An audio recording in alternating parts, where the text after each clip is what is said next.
parece. Muito bom dia, é o regresso de um dos debates mais aguardados da rádio portuguesa, a triangulatura do Paralelepípedo. Hoje será um pouco diferente.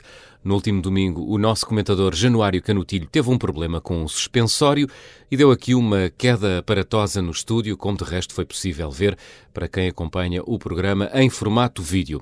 Por isso, hoje o Januário fará este programa por telefone, a partir das termas do Sagrado Coração de Rosalía, em Sevilha, onde se encontra em reabilitação.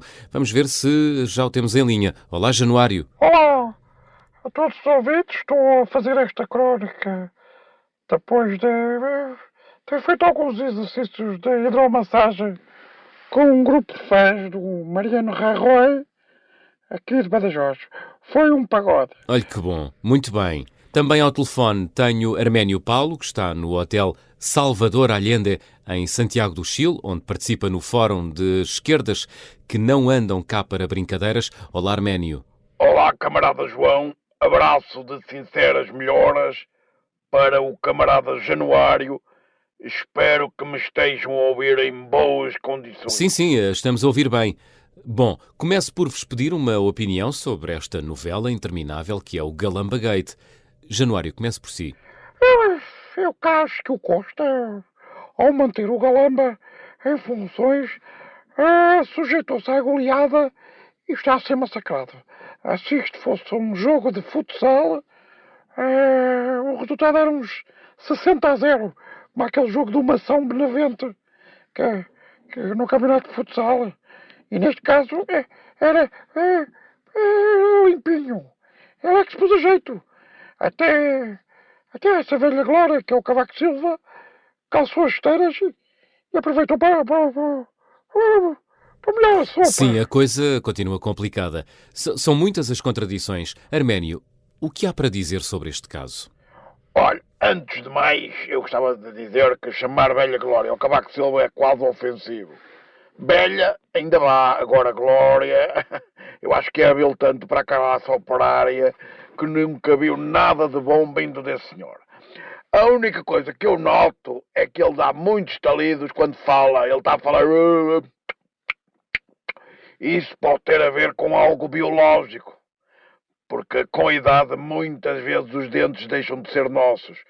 Ora, o presidente Cavaco já não vai para novo, esquece com certeza de meter o corega para colar a placa e depois a placa cai a meio dos discursos e ele fica ali a dar estalidos.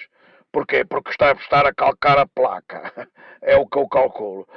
Eu acho que ele devia optar pelo silêncio. Neste caso era de ouro. Januário, concorda que Cavaco Silva devia manter o silêncio? Típico da esquerda. Típico da esquerda porque apregou liberdade na janela e depois restringe na varanda. Cavaco Silva tem todo o direito de vir falar sempre o que eu quiser. Ou liberdade de expressão é tipo carta de condução que expira aos 80 anos. Não é? Vocês hoje estão on fire. Nada como um bom cavaco para atiçar a fogueira. Bom, qual é o papel de Marcelo no meio disto tudo? Cavaco devia fechar a cloaca de direitolas, até porque agora temos um presidente que está em funções e que por acaso até é do mesmo partido e do mesmo quadrante político. Esse é que devia dizer as coisas, em vez de andar preocupado com pedras da calçada que estão a sair ali nas imediações do Palácio de Belém. Se era para ter um presidente preocupado com a calçada, um presidente calceteiro, então antes o time de Arranjo, que é do povo. Januário, o que nos diz disto tudo? Eu creio que o Marcelo promulgou a custo a lei da eutanásia a pensar no Costa. Eu acho que esta promulgação da lei da eutanásia foi a pensar no Costa, porque ele no fundo ainda gosta do Costa, e custou-lhe ver o Primeiro-Ministro fazer aquilo que se pode considerar uma eutanásia política a si próprio, por causa de uma doença que é, como toda a gente já viu, a galambita aguda. Essa está porreira. Você tem mesmo uma veia de stand-up comedian, pá. Já disse isto várias vezes. Bom, estamos a terminar a nossa triangulatura de hoje. Notas finais. Queria dizer que faz anos hoje um dos meus músicos e poetas de sempre, Robert Alan Zimmerman, único artista vivo, ou morto, não interessa, a ganhar um Nobel, um Pulitzer, um Oscar e um Grammy.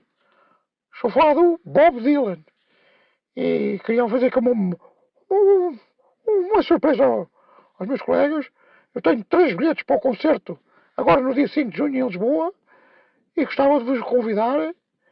Não é tão espalhafatoso, nem tem tanto fogo de artifício como os Coldplay, nem tão nada à coreografia como um excesso. Acho que você porreiro, pá. Alinham? Bom, eu alinho. Oh, e agradeço o convite, claro. Eu confesso que estou mais do que surpreso. Eu estou abisbílico. Você gosta de um artista contracorrente, um ativista dos direitos civis, um ícone escaralho, como vocês diriam? Bom, eu se fico pela direita em matéria de música, não tenho assim muita escolha. Foi o Elvis Presley, o Kanye West e pouco mais. E, enfim, eu confesso que neste caso específico da música eu viro muito à esquerda. Mas é só um atalho. A estrada principal continua sempre a ser a direita. Camarada Januário, conte comigo. Dia 5 lá estaremos e com você. Como é que você... Eu também as lágrimas aos olhos. Lembra-nos fazer uma surpresa destas, camarada?